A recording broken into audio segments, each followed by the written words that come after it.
Welcome back, YouTube. Sensei Domino here. Just got my 2 COMC orders in the mail. It's roughly 149 cards. 20 of the cards, roughly, I would say showed up in what I would deem less than desirable shape by my standards. 10 of them showed up in such rough shape that I actually contacted COMC about them. One of them, they have me sending back to them for further evaluation, I suppose, which was a 1965 Topps League Leaders card with 3 Hall of Famers on it, including Mickey Mantle, and that would have been the second Mickey Mantle in my collection, so super bummed about that. But it had a giant C-shaped wrinkle right in the middle of the card, and you know, I thought it kind of just killed the eye appeal on the card. And 8 other cards that were in the order, which were roughly $6 and under. They weren't super expensive. They said, go ahead and keep those, and we will credit your account the value of those cards. So I thought that was super nice. Basically, all I did with the money was buy the exact same cards a second time. And in the case of 2 of the cards, I wasn't able to find a card for that year in acceptable shape. So in one case, I actually moved up a year and found a card, and then in another case, I actually moved back 2 years and picked up a card which was in pretty good shape. And I still had a little bit of money left over in my account. So overall, I would say I did pretty good. But it'll be a while until those show up, because those are the only 8 cards I have in my account right now. I've pretty much moved everything out, and so you'll have to build up an order again. But overall, I'm super excited about the cards that I've picked up. I would say that there's several cards that, you know, should be kind of must-haves in a collection. You know, some of them I've wanted like my entire life and never actually purchased. Kind of splurged some tax money. Nothing super high-end, but necessary cards, I would say. Anyway, enough rambling. Let me go ahead and get started. I'm probably going to have to make like 10 videos just so these aren't super long. And I will start with vintage baseball, probably 50s to late 60s. And we will start with this real nice 1952 Topps Sherm Lawler. I do collect Sherm Lawler, so you'll see a couple of cards of his in this order. This is the first 1952 Topps card that I have in my collection. I was watching a video by Pepino Man, and he's actually mentioned several times, if you don't have a 52 Topps card, you're not a collector. So I thought like, you know, challenge accepted.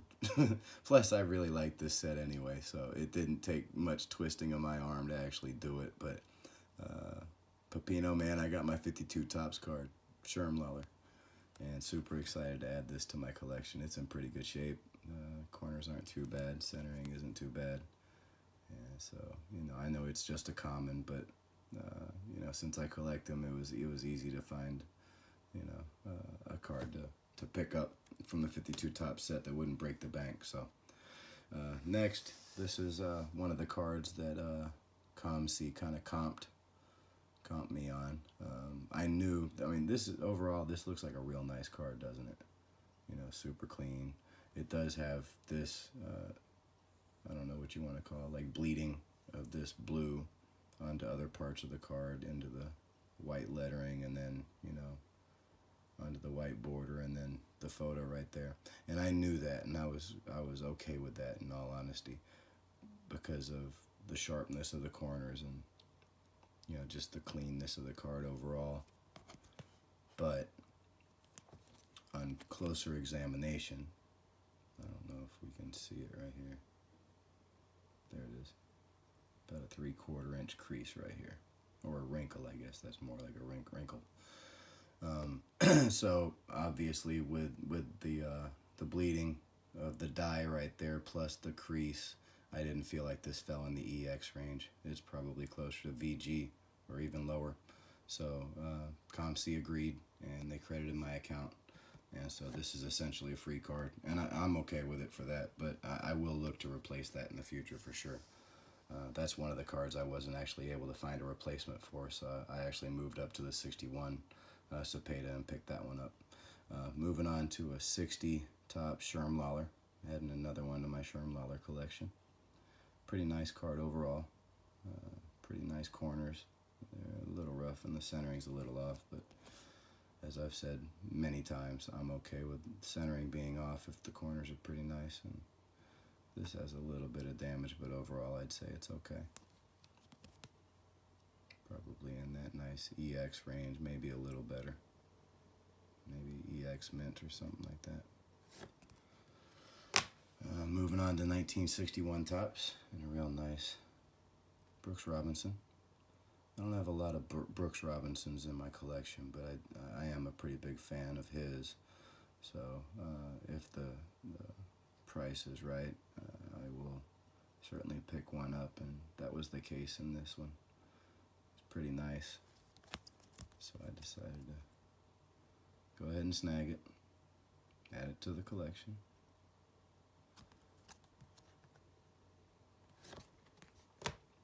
Here's another Sherm Lawler, 61 tops.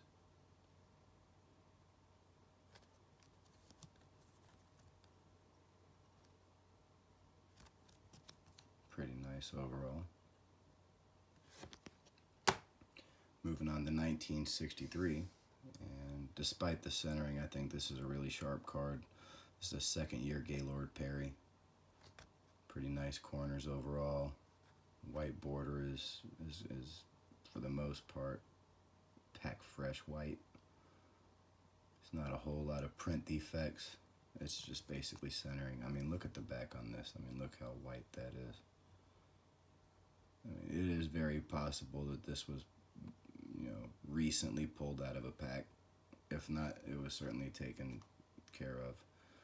So the only thing holding this back is the centering.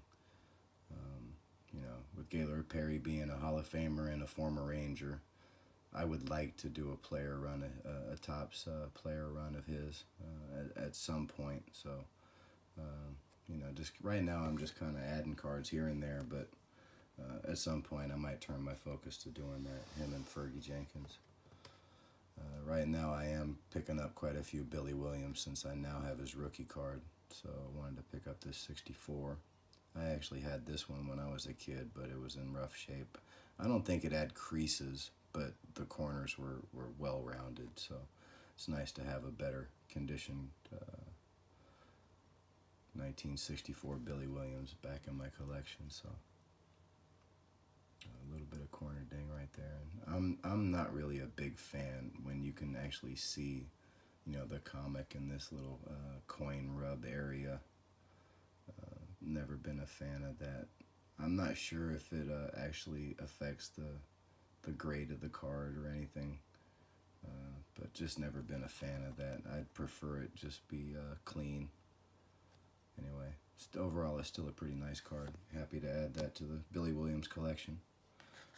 From that same set, Hall of Famer Jim Bunning.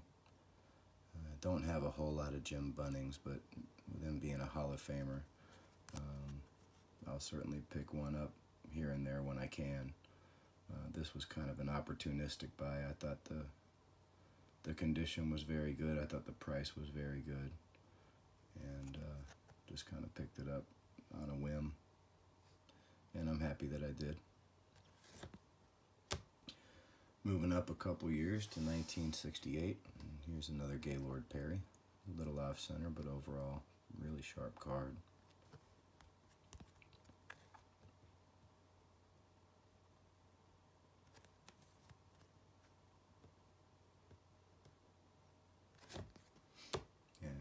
Card from 68, Gil Hodges. This one, centering's a little off, but overall still pretty sharp card. Hall of Famer Gil Hodges. I'm glad to be able to say that. He's been more than deserving of being inducted for the longest time. Finally got his due. Certainly happy for him and his family.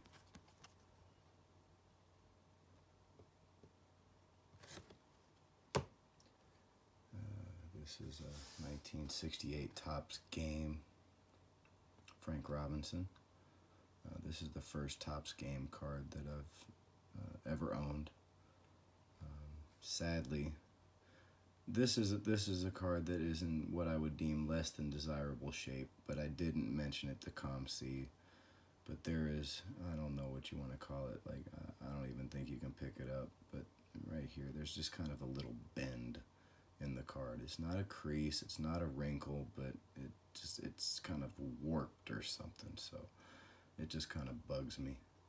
And these cards are cheap enough where I'll try to pick up a replacement for this. I did like the centering on the back of this, even if it's a little off-white, because, you know, you probably know if you collect these how difficult it is to find this centering like this on the back of these cards. So kind of bummed about it, but you know, it's not the end of the world. Here's another 68 Topps Game. This one's Joe Torre. This one's in much better shape. Really clean, not very off-white at all. Centering isn't too bad on the back either. I guess it's a little off-white on the back, but not too bad. Overall, pretty happy with the results of the condition of this card. Hall of Fame manager. Moving on to 69 Topps, and here's a Luis Aparicio.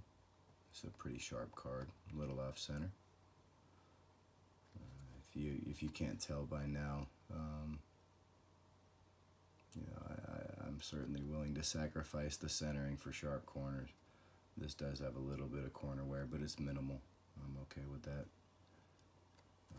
I mean, in a perfect world, you'd have perfect centering and perfect corners, but, you know, just based on my childhood, just based on how I've collected in the past, you know, if I kind of look at it, if you can pull it out of a pack and it be in a certain condition, then it should be acceptable in my collection. And since you could pull a card, you know, straight out of a pack with sharp corners, but the centering's off, you know, and there's not much you can do about it, you know, that's kind of how I view purchasing cards now. You know, centering just kind of can't be helped, but, you know, obviously in a perfect world, you try to get both. Moving on to another Hall of Famer. Here's Phil Niekro. The centering is off. It's got a little bit of a edge ding right there, but overall it's a pretty sharp card. A little off center.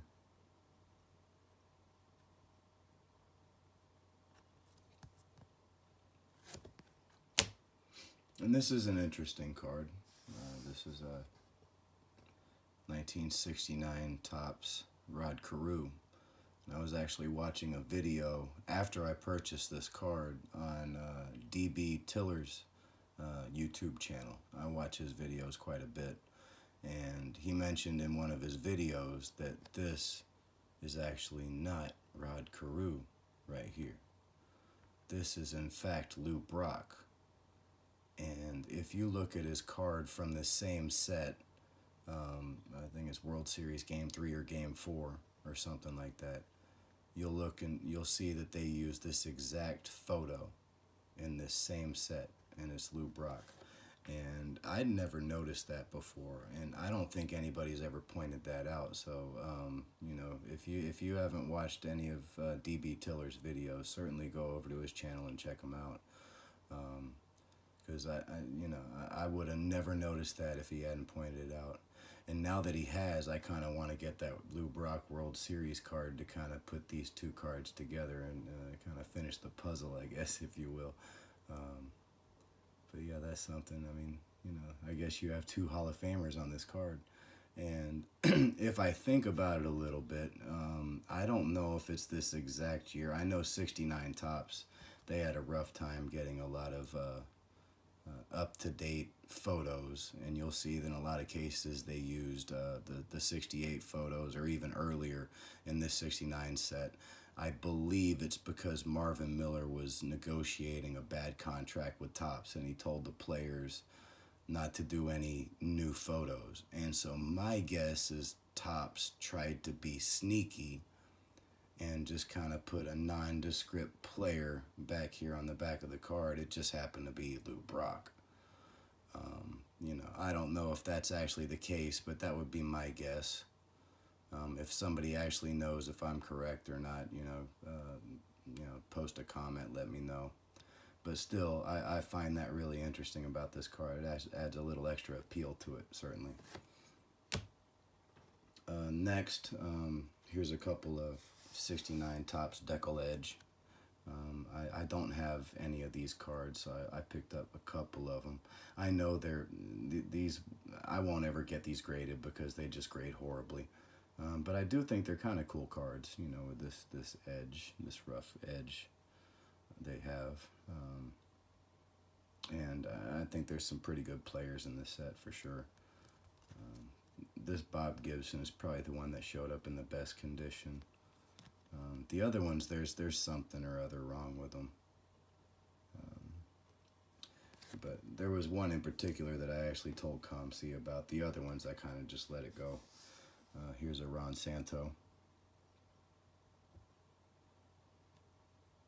I don't remember what's wrong with this card. There's something wrong with it, but I'm not going to pull it out of the top loader to see. But yeah, I think I was kind of disappointed in this one, if I remember right. And here's the Pete Rose. I think there's like an indentation or something. Yeah, there's like an indentation right here. I was kind of disappointed in, but I don't have a whole lot of 1960s Pete Roses, and this one's not very expensive, so I guess it's okay. It's a placeholder. You know, I didn't want to make COMC mad and say, you know, here's 50 cards that showed up in rough shape. You know, that's just kind of ridiculous. So I tried to be, you know, as picky as possible, I guess. This one right here I had to mention because this is ridiculous. And this one I actually will pull out of the sleeve just to show, because this is absurd. Alright, so this one has like just indentions all up and down this card. There's two right here that are really deep, and then there's like 4 more around his neck area, and then it just looks like his face has like 6 or 7 of them in it. I mean, that's absurd. How is this EX? And this is one of the cards that COMC agreed with and went ahead and gave me credit on my account and said go ahead and keep it for free. So, you know, clearly this card's in rough shape.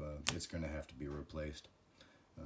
So anyway, moving on to the next one, and this is a Globe Imports, I believe, Willie McCovey, 1969. I've seen several of these cards in videos, and I didn't own one. I think there's 2 different type backs. This is the white back, and I wanted to see how cheaply made they actually were.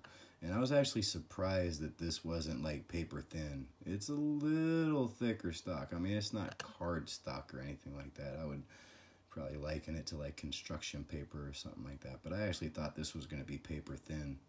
And it's a little thicker than I expected. So anyway, it's kind of cool to pick up. It didn't cost a whole lot. I probably paid 50 cents for this. You know, a vintage Willie McCovey Hall of Famer. Why not? It's pretty clean too. So, added that to the collection. This is interesting. This is 1969 Manama Stamp. There were 2 different sets with these exact photos. I actually have 2 different. Here, I'll just go ahead and see if I can get these in the same frame. Babe Ruth and Honus Wagner. This is the Hodgman's or Manama's Champions of Sport set from 1969. And I saw these 2 cards and I was like, wow, those are really nice shape. Let me go ahead and pick those up. I think they were like $4 or $5 a piece, which I might have paid too much for them. But I didn't do the research before I purchased them, and I'm not disappointed I purchased them. You know, sometimes you live and you learn. But I picked these up. I guess they're part of a 6 stamp set. And I think Joe DiMaggio's in there, Stan Musial, George Sisler, and I can't remember who the other one is. But these were the two that I was able to find, and I'm kind of happy to pick them up. I'm not really a stamp collector, but also I don't plan on having any Honus Wagners or Babe Ruths in my collection either anytime soon. You know, that aren't, you know, 60s or 70s highlights or something like that. So I just thought this was an opportunity to pick up iconic players in kind of a vintage state without breaking the bank, and that's why I purchased them for the most part. Anyway, that is the end of part 1 of my COMC order.